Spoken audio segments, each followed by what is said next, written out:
Hello and welcome to this demonstration video for Enhancement 7. So just to get started here, we will head to, so this is level 3 for the view.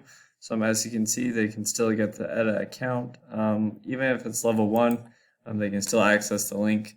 But here's the account page with the two forms. So here the HTML is valid, and here the CSS is valid for that one. And if we run the wave here, we can see that everything checks out with the wave, which is good. And then the last thing, last thing, CSS, is we'll view that. And there's the links there. And then last thing is responsiveness. And that's the same thing down there. Okay, cool. So here we're just going to demonstrate the updating of the account first and then updating the password. So we're going to do this one. We're just going to change it to, I don't know, some random name, Sam. There we go.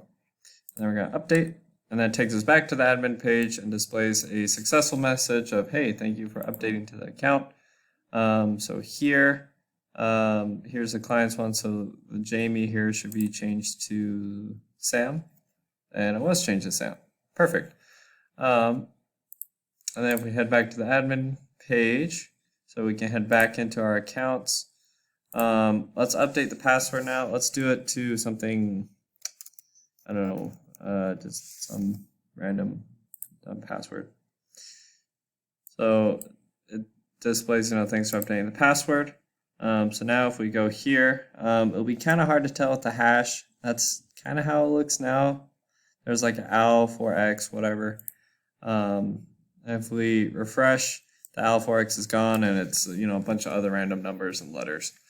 But besides that, that is my demonstration video for Enhancement 7. And I hope you enjoyed it. Have a good day. Thanks and bye.